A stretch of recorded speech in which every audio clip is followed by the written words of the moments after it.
All right, the next project for the garage is we have a Cub Cadet XT2 that typically during the season sits outdoors with a cover on it just because we have a single car garage here and our fun toy gets parked in here, so we have to have space. Now, there are a lot of things in this garage, and I've had this garage on the channel before, but we seem to always find a way, and it seems like it gets harder and harder because it is like a Rubik's puzzle or cube to get what we need in here.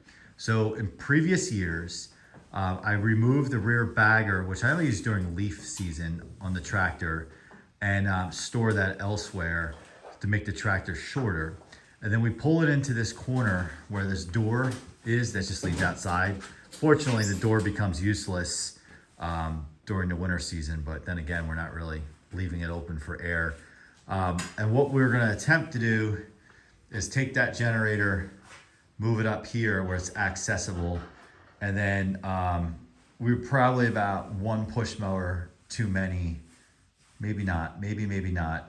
Yes, actually, definitely, because there's it's not enough room. So we gotta figure out the push mower dilemma. The problem is we have two more push mowers in here. We have this one, which is currently holding all the extension cords to the Christmas lights.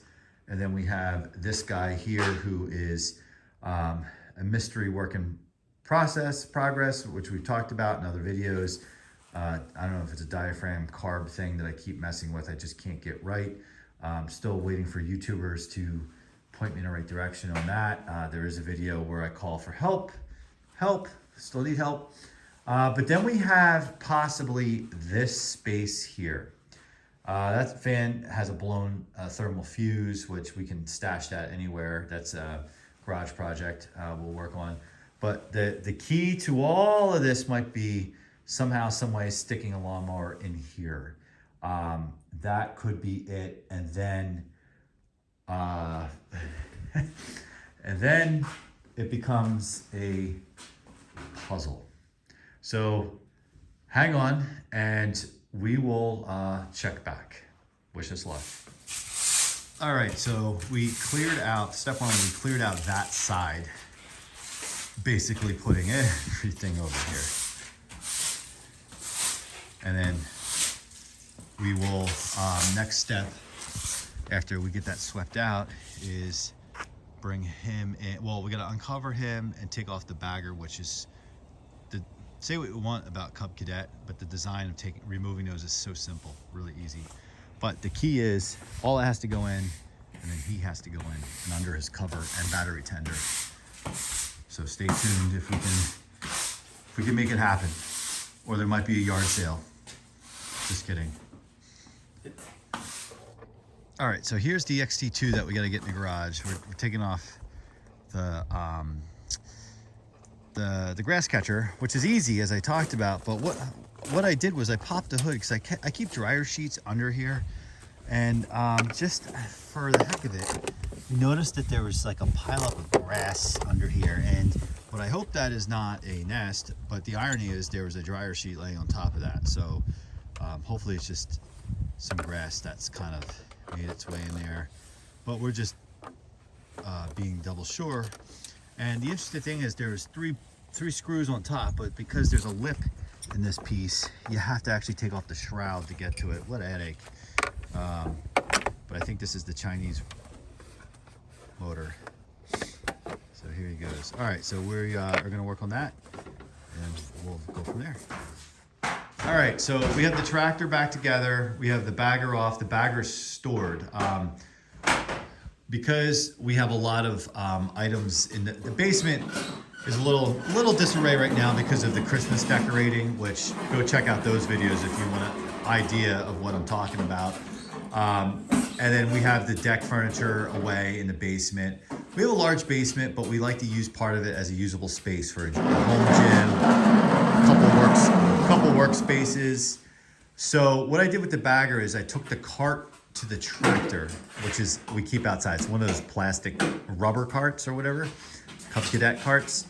I've done this before. I take the bagger, I put up quite a bit of dryer sheets in like the tubes and stuff, and I put it in the cart, and then I take the cover from the tractor and pull it over tight. And I've done that for a number of winters now. And just, I put a couple of like logs on top of the cover just to hold it down, and it stays dry and stays rodent free so far. That has worked for us. So we let the tractor run for a while. I just drove it on the street. My son pointed out he noticed some flat spots on the tires, and I felt the tires, at least the front tires for sure, feel a little light. Just gonna deal with that kind of in the spring. And I know it's cold outside, so that's probably part of the issue. So we're gonna let him rest in the corner. Now part of this will be, you can see how we're working it back. This is kind of how we've done it.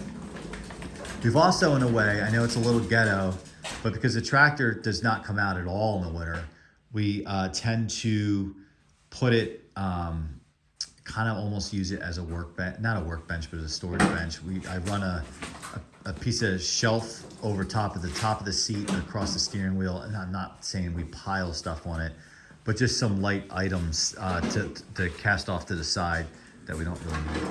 All right, so you can see we're working the puzzle here, and we'll show you how we end up. All right, so we did it. About the only thing left we have to do is pull the car in, which is no great shakes. So we have the Cub Cadet in the corner with a battery tender on it. That's why the seat is pushed forward to clear the battery terminals. This first year I'm putting a tender on it. If you follow the channel, there's a 3-part video series of some challenges we've had with this machine this spring, and really we didn't use it until it was like probably in September. Got maybe an hour of worth of use this year. So with that being said, bring it in to warm. And what's great is that's an interior wall there, so it will be kept warm, and when we have the heat on, it'll be kept warm over the winter in terms of the battery and just the machine itself.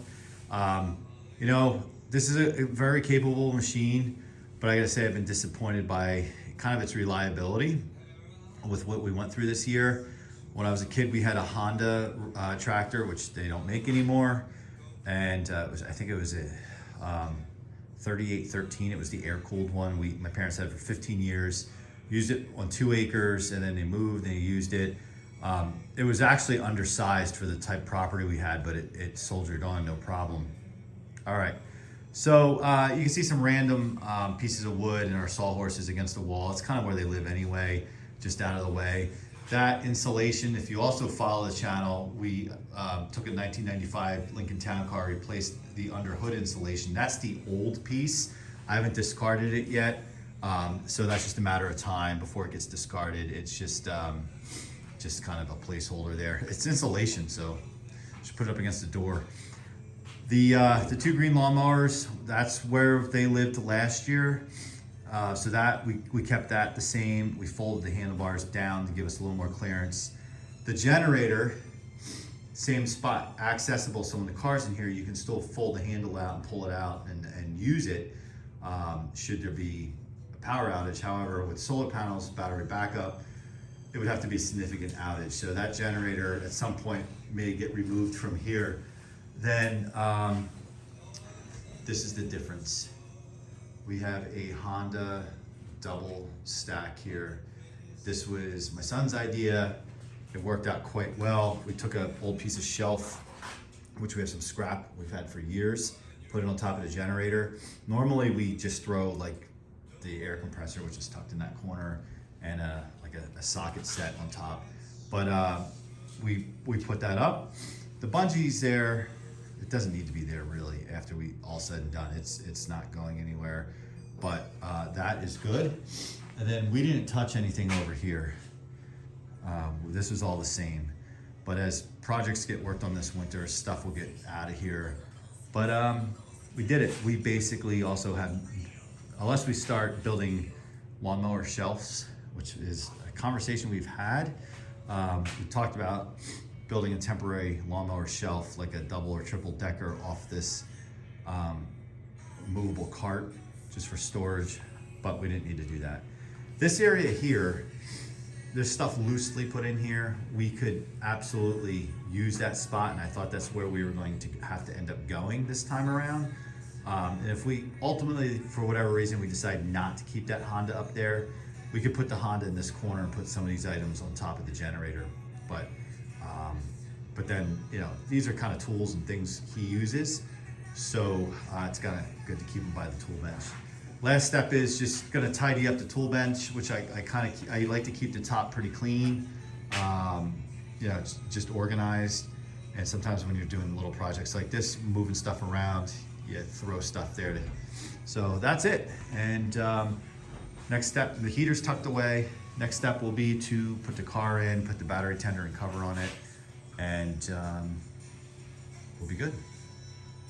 And I think that's gonna be it. So thanks for watching this one. And if you are a YouTuber and you comment and have videos on your garage setup, love to see it. I wish I had a huge shop to put this stuff in with a truly heated and cooled garage with a one of those professional floors, but one day. See you on the next one.